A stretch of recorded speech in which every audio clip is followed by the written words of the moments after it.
नमस्कार। मैं मंजिरी भालेराव मोहन जी सह आचार्य कनाडा से। आज हम श्री साई चरित्र का अध्याय 6 का पठन करेंगे, जिसमें हम रामनवमी उत्सव, मस्जिद का जीर्णोद्धार, गुरु के कर स्पर्श की महिमा, चंदन समारोह, उर्स और रामनवमी का समन्वय, मस्जिद का जीर्णोद्धार के बारे में जानेंगे। अध्याय 6। गुरु के कर स्पर्श के गुण। जब सद्गुरु ही नाव के खिवैया हैं तो वे निश्चय ही कुशलता तथा सरलता पूर्वक इस भवसागर के पार उतार देंगे। सद्गुरु शब्द का उच्चारण करते ही मुझे श्री साई की स्मृति आ रही है। ऐसा प्रतीत होता है मानो वे स्वयं मेरे सामने खड़े हैं और मेरे मस्तक पर उदी लगा रहे हैं। देखो देखो, वे अब अपना वरदहस्त उठाकर मेरे मस्तक पर रख रहे हैं। अब मेरा हृदय आनंद से भर गया है, मेरे नेत्रों से प्रेमाश्रु बह रहे हैं। सद्गुरु के कर स्पर्श की शक्ति महान आश्चर्यजनक है। लिंग सूक्ष्म शरीर जो संसार को भस्म करने वाली अग्नि से भी नष्ट नहीं होता है, वह गुरु के कर स्पर्श से पल भर में नष्ट हो जाता है। अनेक जन्मों के समस्त पाप नष्ट हो जाते हैं। ऐसे व्यक्ति जिन्हें धार्मिक और ईश्वरीय प्रसंगों में पूर्ण अरुचि है, उनके भी मन स्थिर हो जाते हैं।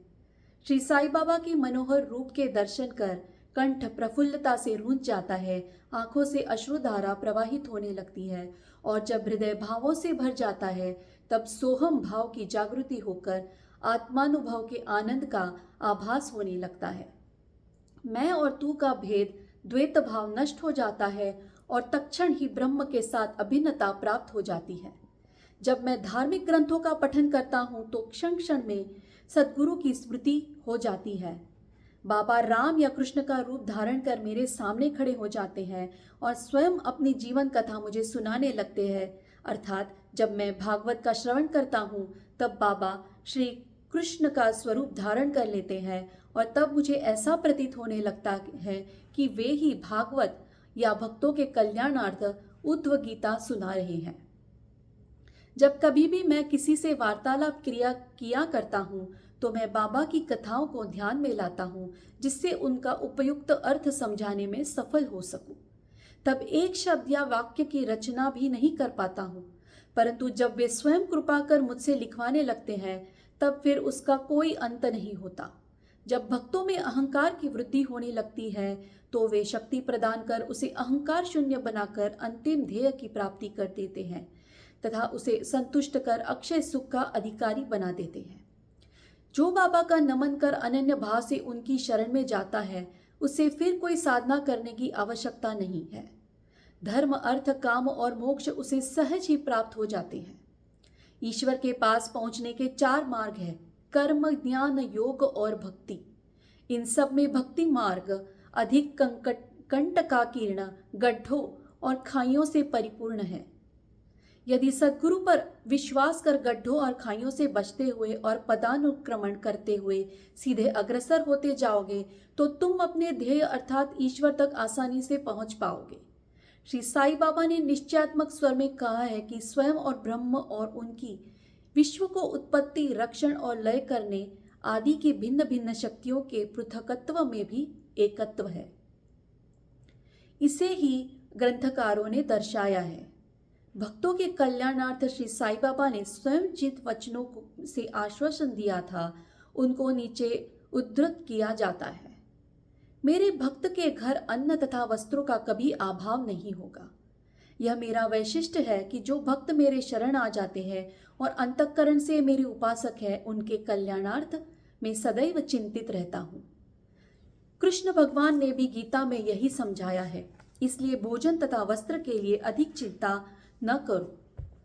यदि कुछ मांगने की अभिलाषा है तो ईश्वर को ही मांगो। सांसारिक मान व उपाधियां त्याग कर ईश कृपा तथा अभय दान प्राप्त करो और उन्हीं के द्वारा सम्मानित हो। सांसारिक साधनों से कुपथगामी मत बनो। अपने इष्ट को दृढ़ता से पकड़े रहो। समस्त इंद्रियों और मन को ईश्वर चिंतन में प्रवृत्त रखो।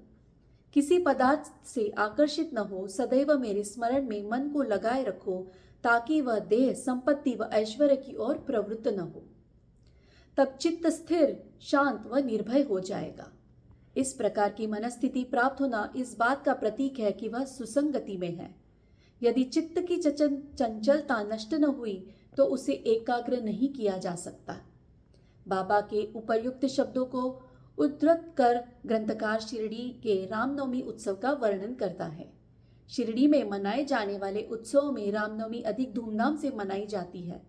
अतएव इस उत्साह का पूर्ण विवरण जैसा श्री साई लीला पत्रिका 1925 के पृष्ठ 197 पर प्रकाशित हुआ था, यहाँ संक्षेप में दिया जाता है।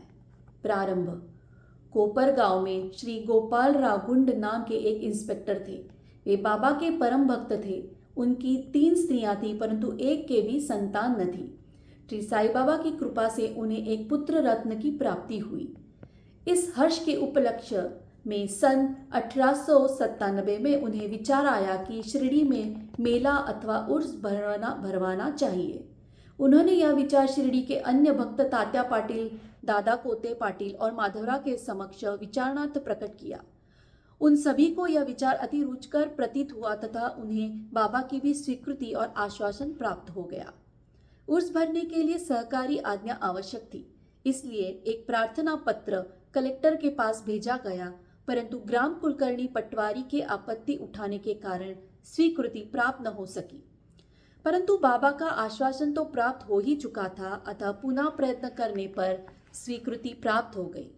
बाबा की अनुमति से रामनवमी के दिन उर्स भरना निश्चित हुआ। ऐसा प्रतीत होता है कि कुछ निष्कर्ष ध्यान में रखकर उन्होंने ऐसी आज्ञा दी, अर्थात उर्स वर्ष रामनवमी के उत्सवों का एकीकरण तथा हिंदू मुस्लिम एकता, जो भविष्य की घटनाओं से ही स्पष्ट है कि यह ध्येयपूर्ण सफल हुआ।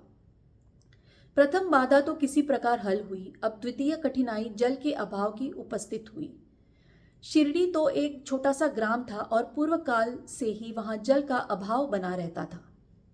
गांव में केवल 2 कुएं थे, जिनमें से एक तो प्रायः सूख जाया करता था और दूसरे का पानी खारा था। बाबा ने उसमें फूल डालकर उसके खारे जल को मीठा बना दिया, लेकिन एक कुएं का जल कितने लोगों को पर्याप्त हो सकता था, इसलिए तात्या पाटिल ने बाहर से जल मंगवाने का प्रबंध किया। लकड़ी व बांसों की कच्ची दुकानें बनाई गई तथा कुश्तियों का भी आयोजन किया गया। गोपालराव गुंड के एक मित्र दामू अण्णा कासार अहमदनगर में रहते थे। वे भी संतानहीन होने के कारण दुखी थे। श्री साई बाबा की कृपा से उन्हें भी एक पुत्र रत्न की प्राप्ति हुई थी। श्री गुंड ने उनसे एक ध्वज देने को कहा। एक ध्वज जागीरदार श्री नाना साहेब दिमोणकर ने भी दिया। ये दोनों ध्वज बड़े समारोह के साथ गांव से निकाले गए और अंत में उन्हें मस्जिद, जिसे बाबा द्वारकामाई के नाम से पुकारते थे, उसके कोनों पर फहरा दिया गया। यह कार्यक्रम अभी भी पूर्ववत ही चल रहा है। चंदन समारोह। इस मेले में एक अन्य कार्यक्रम का भी श्री गणेश हुआ, जो चंदन उत्सव के नाम से प्रसिद्ध है। यह कोरहल के एक मुस्लिम भक्त श्री अमीर शक्कर दलाल के मस्तिष्क की सूझ थी। प्रायः इस प्रकार का उत्सव सिद्ध मुस्लिम संतों के सम्मान में ही किया जाता है। बहुत सा चंदन घिसकर और बहुत सी चंदन धूप थालियों में भरी जाती है तथा लोबान जलाते हैं। अंत में उन्हें मस्जिद में पहुंचाकर जुलूस समाप्त हो जाता है। थालियों का चंदन और धूप नीम पर और मस्जिद की दीवारों पर डाल दिया जाता है। इस उत्सव का प्रबंध प्रथम 3 वर्षों तक श्री अमीर शक्कर ने किया और उनके पश्चात उनकी धर्मपत्नी ने किया। इस प्रकार हिंदुओं द्वारा ध्वज व मुसलमानों द्वारा चंदन का जुलूस एक साथ चलने लगा और अभी तक उसी तरह चल रहा है। प्रबंध। रामनवमी का दिन श्री साई बाबा के भक्तों को अत्यंत ही प्रिय और पवित्र है। कार्य करने के लिए बहुत से स्वयंसेवक तैयार हो जाते थे और वे मेले के प्रबंध में सक्रिय भाग लेते थे। बाहर के समस्त कार्यों का भार तात्या पाटिल और भीतर के कार्यों को श्री साई बाबा की एक परम भक्त महिला राधा कृष्ण माई संभालती थी। इस अवसर पर उनका निवास स्थान अतिथियों से परिपूर्ण रहता और उन्हें सब लोगों की आवश्यकताओं का भी ध्यान रखना पड़ता था। साथ ही वे मेले की समस्त आवश्यकता वस्तुओं का भी प्रबंध करती थी। दूसरा कार्य जो वे स्वयं खुशी से किया करती थी वह था मस्जिद की सफाई करना, चूना पोतना आदि। मस्जिद की फर्श तथा दीवारें निरंतर धूनी जलने के कारण काली पड़ गई थी। जब रात्रि बाबा का चावड़ी में विश्राम करने चले जाते तब वे यह कार्य कर लिया करती थी। समस्त वस्तुएं धुनी सहित बाहर निकालनी पड़ती थी और सफाई व पुताई हो जाने के पश्चात पूर्वव्रत सजा दी जाती थी। बाबा का अत्यंत प्रिय कार्य गरीबों को भोजन कराना भी इस कार्यक्रम का एक अंग था। इस कार्य के लिए वृहद भोजन का आयोग किया जाता था और अनेक प्रकार की मिठाइयाँ बनाई जाती थी। यह सब कार्य राधा कृष्णा माई के निवास स्थान पर ही होता था। बहुत से धनाढ़ व श्रीमंत भक्त इस कार्य में आर्थिक सहायता पहुंचाते थे। उर्स का रामनवमी के त्योहार में समन्वय। सब कार्यक्रम इसी तरह उत्तम प्रकार से चल रहा और मेले का महत्व शनय शनय बढ़ता ही गया। सन 1911 में एक परिवर्तन हुआ। एक भक्त कृष्णराव जोगेश्वर भीष्म श्री साई सगुणोपासना के लेखक अमरावती के दादा साहेब खापर्डे के साथ मेले के एक दिन पूर्व शिरडी के दीक्षितवाड़े में ठहरे। जब वे दालान में लेटे हुए विश्राम कर रहे थे तब उन्हें एक कल्पना सूझी। इसी समय श्री लक्ष्मणराव उपनाम काका महाजनी पूजन सामग्री लेकर मस्जिद की ओर जा रहे थे। उन दोनों में विचार विनिमय होने लगा और उन्होंने सोचा कि शिरडी में उर्स व मेला ठीक रामनवमी के दिन ही पड़ता है। इसमें अवश्य ही गूढ़ रहस्य निहित है। रामनवमी का दिन हिंदुओं को बहुत प्रिय है। कितना अच्छा हो यदि रामनवमी उत्सव अर्थात श्री राम का जन्म दिवस का भी श्री गणेश कर दिया जाए। काका महाजनी को यह विचार रुचिकर प्रतीत हुआ। अब मुख्य कठिनाई हरिदास के मिलने की थी जो इस शुभ अवसर पर कीर्तन व ईश्वर गुणानुवाद कर सके। परंतु भीष्म ने इस समस्या को हल कर दिया। उन्होंने कहा कि मेरा स्वरचित राम आख्यान जिनमें राम जन्म का वर्णन है तैयार हो चुका है। मैं उसका ही कीर्तन करूंगा और तुम हारमोनियम पर साथ करना तथा राधा कृष्णा माई सुंठवड़ा सौंठ और शक्कर मिश्रित चूर्ण तैयार कर देंगी। तब वे दोनों शीघ्र ही बाबा की स्वीकृति प्राप्त करने हेतु मस्जिद को गए। बाबा तो अंतर्यामी थे। उन्हें तो सब ज्ञान था कि वाड़े में क्या क्या हो रहा है। बाबा ने महाजनी से प्रश्न किया कि वहां क्या चल रहा है। इस आकस्मिक प्रश्न से महाजनी घबरा गए और बाबा के शब्दों का अभिप्राय न समझने के कारण वे स्तब्ध होकर खड़े रह गए। तब बाबा ने भीष्म से पूछा कि क्या बात है। भीष्म ने रामनवमी उत्सव मनाने का विचार बाबा के समक्ष प्रस्तुत किया तथा स्वीकृति देने की प्रार्थना की। बाबा ने भी सहर्ष अनुमति दे दी। सभी भक्त हर्षित हुए और राम जन्मोत्सव मनाने की तैयारियां करने लगे। दूसरे दिन रंग बिरंगी झंडियों से मस्जिद सजा दी गई। श्रीमती राधा कृष्णा माई ने एक झूला लाकर बाबा के आसन के समक्ष रख दिया और फिर उत्सव प्रारंभ हो गया। भीष्म कीर्तन करने को खड़े हो गए और महाजनी हारमोनियम पर उनका साथ करने लगे। तभी बाबा ने महाजनी को बुलावा भेजा। यहाँ महाजनी शंकित थे कि बाबा उत्सव मनाने को आज्ञा देंगे भी या नहीं। परंतु जब वे बाबा के समीप पहुंचे तो बाबा ने उनसे प्रश्न किया, यह सब क्या है, यह झूला क्यों रखा गया है। महाजनी ने बताया कि रामनवमी का कार्यक्रम प्रारंभ हो गया है और इसी कारण यह पालना यहाँ रखा गया है। बाबा ने निंबर पर से 2 हार उठाए। उनमें से एक हार तो उन्होंने काका जी के गले में डाल दिया तथा दूसरा भीष्म के लिए भेज दिया। अब कीर्तन प्रारंभ हो गया। कीर्तन समाप्त हुआ तथा श्री राजाराम की उच्च स्वर से जय जयकार हुई। कीर्तन के स्थान पर गुलाल की वर्षा की गई। जब हर कोई प्रसन्नता से झूम रहा था तब अचानक ही एक गरजती हुई ध्वनि उनके कानों पर पड़ी। वस्तुतः जिस समय गुलाल की वर्षा हो रही थी तो उसके कुछ कण अनायास ही बाबा की आंखों में चले गए। तब बाबा एकदम क्रुद्ध होकर उच्च स्वर में अपशब्द कहने और कोसने लगे। यह दृश्य देखकर सब लोग भयभीत होकर सिट पिटाने लगे। बाबा के स्वभाव से भली भांति परिचित अंतरंग भक्त भला इन अपशब्दों का कब बुरा मानने वाले थे। बाबा के इन शब्दों तथा वाक्यों को उन्होंने आशीर्वाद समझा। उन्होंने सोचा कि आज राम का जन्मदिन है, अतः रावण का नाश, अहंकार एवं दुष्ट प्रवृत्ति रूपी राक्षसों के संहार के लिए बाबा को क्रोध उत्पन्न होना सर्वथा उचित ही है। इसके साथ साथ उन्हें यह विदित था कि जब कभी भी शिरडी में कोई नवीन कार्यक्रम रचा जाता था तब बाबा इसी प्रकार कुपित हो ही जाया करते थे। इसलिए वे सब स्तब्ध ही रहे। इधर राधा कृष्णा माई भी भयभीत थी कि कहीं बाबा झूला न तोड़फोड़ डाले, इसलिए उन्होंने काका महाजनी से झूला हटाने के लिए कहा, परंतु बाबा ने ऐसा करने से उन्हें रोका। कुछ समय पश्चात बाबा शांत हो गए और उसी दिन की महापूजा और आरती का कार्यक्रम समाप्त हो गया। उसके बाद काका महाजनी ने बाबा से झूला उतारने की अनुमति मांगी, परंतु बाबा ने अस्वीकृत करते हुए कहा कि अभी उत्सव संपूर्ण नहीं हुआ है। अगले दिन गोपाल काला उत्सव मनाया गया, जिसके पश्चात बाबा ने झूला उतारने की आज्ञा दे दी। उत्सव में दही मिश्रित पोहा एक मिट्टी के बर्तन में लटका दिया जाता है और कीर्तन समाप्त होने पर वह बर्तन फोड़ दिया जाता है और प्रसाद के रूप में वह पोहा सबको वितरित कर दिया जाता है, जिस प्रकार की श्री कृष्ण ने ग्वालों के साथ किया था। रामनवमी उत्सव इसी तरह दिन भर चलता रहा। दिन के समय 2 ध्वजों का जुलूस और रात्रि के समय चंदन का जुलूस बड़ी धूमधाम और समारोह के साथ निकाला गया। इस समय के पश्चात ही उर्स रामनवमी में परिवर्तित हो गया। अगले वर्ष सन 1912 से रामनवमी के कार्यक्रमों की सूची में वृद्धि होने लगी।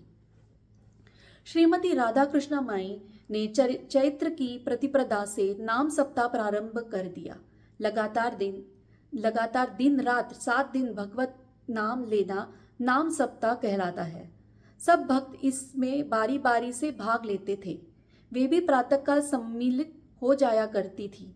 देश के सभी भागों में रामनवमी का उत्सव मनाया जाता है, इसलिए अगले वर्ष हरिदास के मिलने की कठिनाई पुनः उपस्थित हुई, परंतु उत्सव के पूर्व ही यह समस्या हल हो गई। 5-6 दिन पूर्व श्री महाजनी की बाला बुआ से अकस्मात भेंट हो गई। बुआ साहब आधुनिक तुकाराम के नाम से प्रसिद्ध थे और इस वर्ष कीर्तन का कार्य उन्हें ही सौंपा गया। अगले वर्ष सन 1913 में श्री हरिदास सातारा जिले के बाला बुआ सातारकर बृहद सिद्ध कवटे ग्राम में प्लेग का प्रकोप होने के कारण अपने गांव में हरिदास का कार्य नहीं कर सकते थे। इस वर्ष वे शिरडी में आए। काका साहब दीक्षित ने उन्हें कीर्तन के लिए बाबा से अनुमति प्राप्त की। बाबा ने भी उन्हें यथेष्ट पुरस्कार दिया। सन 1914 में हरिदास की कठिनाई बाबा ने सदैव के लिए हल कर दी। उन्होंने यह कार्य स्थायी रूप से दासगणु महाराज को सौंप दिया। तब से वे इस कार्य को उत्तम रीति से सफलतापूर्वक और विद्वत्तापूर्वक पूर्व लगन से निभाते रहे। सन 1912 से उत्सव के अवसर पर लोगों की संख्या में उत्तरोत्तर वृद्धि होने लगी। चैत्र शुक्ल अष्टमी से द्वादशी तक शिरडी में लोगों की संख्या में इतनी अधिक वृद्धि हो जाया करती थी मानो मधुमक्खी का छत्ता ही लगा हो। दुकानों की संख्या में वृद्धि हो गई। प्रसिद्ध पहलवानों की कुश्तियां लगने लगी। गरीबों को वृहद स्तर पर भोजन कराया जाने लगा। राधाकृष्ण माई के घोर परिश्रम के फलस्वरूप शिरडी को संस्थान का रूप मिला। संपत्ति भी दिन प्रतिदिन बढ़ने लगी। एक सुंदर घोड़ा, पालकी, रथ और चांदी की अन्य वस्तुएं, बर्तन, पात्र, शीशे इत्यादि भक्तों ने उपहार में भेंट किए। उत्सव के अवसर पर हाथी भी बुलाया जाता था। यद्यपि संपत्ति बहुत बड़ी, परंतु बाबा उन सबसे सदा निरपेक्ष ही रहते थे। वे सदैव उसे उपेक्षा की दृष्टि से देखते और सदैव की भांति ही साधारण वेशभूषा धारण करते थे। यह ध्यान देने योग्य है कि जुलूस तथा उत्सव में हिंदू और मुसलमान दोनों साथ साथ कार्य करते थे, परंतु आज तक न उनमें कोई विवाद हुआ और न कोई मतभेद ही। पहले पल तो लोगों की संख्या 5000 से 7000 के लगभग ही होती थी, परंतु किसी वर्ष तो यह संख्या 75000 तक पहुंच जाती थी। फिर भी न कभी कोई बीमारी फैली, न ही कोई दंगा हुआ। मस्जिद का जीर्णोद्धार। जिस प्रकार उर्स का मेला लगाने का विचार प्रथमतः श्री गोपाल गुंड को आया था, उसी प्रकार मस्जिद के जीर्णोद्धार का विचार भी प्रथमतः उन्हें ही आया। उन्होंने इस कार्य के निमित्त पत्थर एकत्रित कर उन्हें वर्गाकार करवाया, परंतु इस कार्य का श्रेय उन्हें प्राप्त नहीं होना था। वह सुयश तो नाना साहब चांदोकर के लिए ही सुरक्षित था और फर्श का कार्य काका साहब दीक्षित के लिए। प्रारंभ में बाबा ने इन कार्यों के लिए स्वीकृति नहीं दी, परंतु स्थानीय भक्त महासापति के आग्रह करने से बाबा की स्वीकृति प्राप्त हो गई और इस रात में ही मस्जिद का पूरा फर्श बन गया।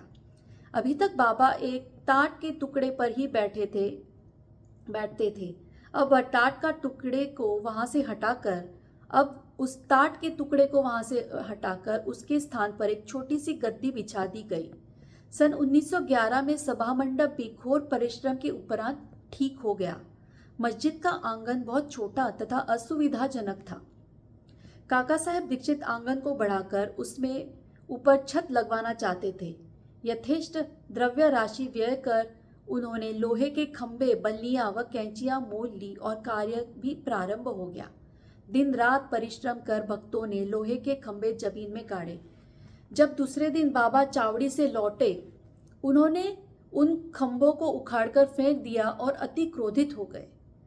वे एक हाथ से खंभा पकड़कर उसे उखाड़ने लगे और दूसरे हाथ से उन्होंने तात्या का साफा उतार दिया और उसमें आग लगाकर गड्ढे में फेंक दिया।